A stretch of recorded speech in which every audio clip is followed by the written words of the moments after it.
sinusubuan si Chris Lawrence at lagi nga kinukulit o minsan naman ay kinukurot niya o kaya naman ay kanya tinatapik. Ito siguro ang kanyang way ng pagpapakita ng pagmamahal kay Chris Lawrence. Sabi nga ni Chris ay sweet bully talaga itong si Maria Katrina Halili. Pero marami natutuwa sa kanya. Hindi kasi showy talaga si Kat at mahihain sa totoo. Samantalang si Chris Lawrence ay siya ang mas sweet in public. Kaya naman, sa tanong kung hawak na nga ba ni Maria Katrina ang beat at wala na totally sa puso ni Kea itong si Carmina Kate De Leon, ating alamin at saan kaya sila nag-date na wala si Katie. Panoorin.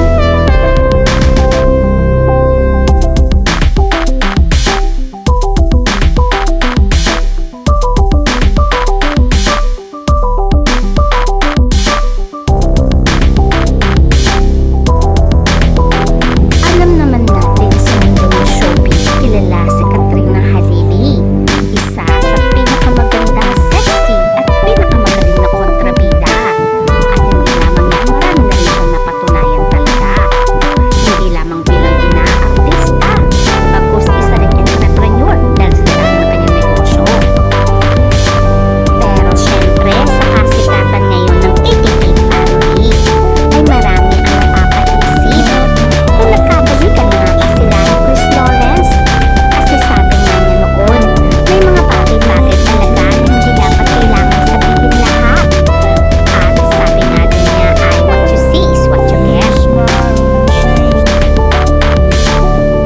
Pero ang nakakatuwa, after ng kanilang El Nido trip ay panay-panay ang banding ni KL, Katrina at Katie. At syempre, masaya ang bata dahil yun naman ang nais niya ang mabuo ang pamilya nila. At syempre, si Katie kinikilig din, tulad nating mga fans. Tulad ng pag-kiss sa noo na pinagawa niya na sa kanyang mama at papa, which is pinagbigyan naman ni Chris Lawrence at Katrina Halili.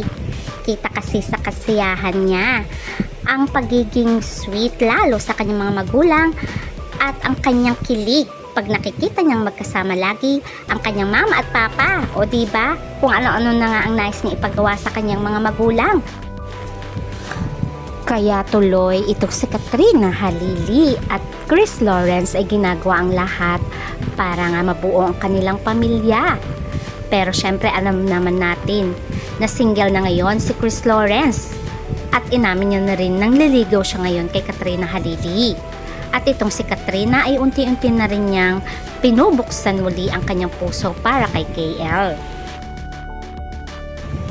O diba, sweet nga ngayon ni Katrina kay KL at talagang nakahilig pa. At hindi lamang yun, maraming blessing na dumating sa kanila. Nakita nga sila sa Toyota. Siguro nga ipipili sila ng bagong sasakyan para kasya lahat ang KKK team. Pero sa tanong kung sino na nga ba ang may hawak ng beat sa puso ni KL, ito ang kanyang kasagutan.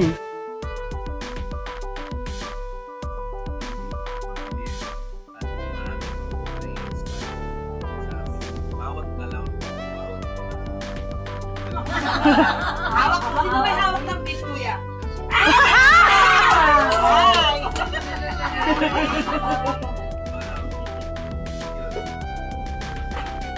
O diba, sabi nga niya sino may hawak ng beat, kuya? At tinuro niya nga si Kat. Kaya tuloy na pasigaw sila. Totally move on na nga siya kay Carmina Kate De Leon. Pero syempre, wish pa rin naman natin ang the best kay Carmina Kate De Leon dahil babae din ito at nasaktan din siya sa paghiwalay nila ni KL. Kaya naman instead of bashing, I wish pa rin natin ang the best for her.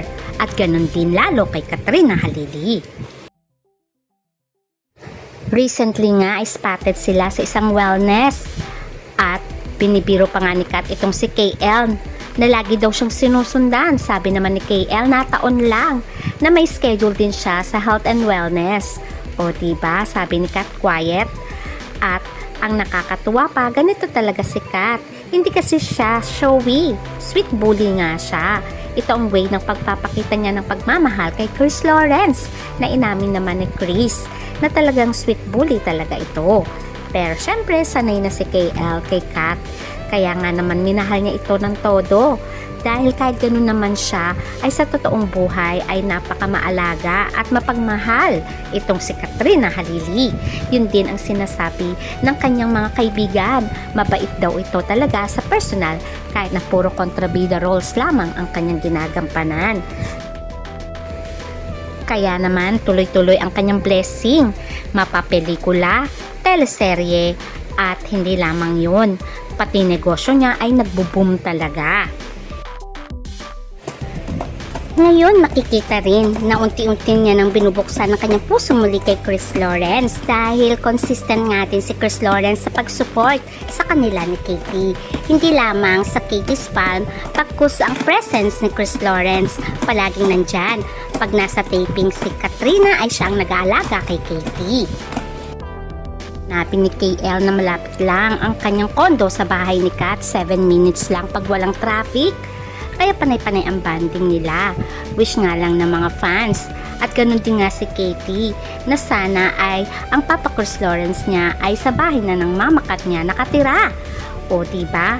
At sana nga yung pangarap nila noon na magkaroon ng sariling bahay. Kaya nga hindi muna nagpakasal si Kat dahil nais nga niya na sana nga bago sila magpakasal daw ay may sarili na silang bahay.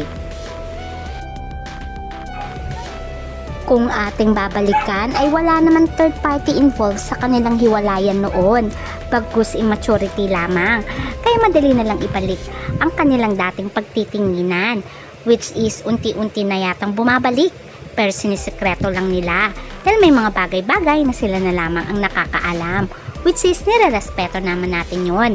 And for sure pagdating ng araw ay sasabihin din naman nila yon. At ang wish natin ay sana nga ay mauwi nga sa kasalan ang kanilang pagmamahalan para mapuo na ang KKK family. Kaya itong ating abangan. Please don't forget to like, share, and subscribe. Bye!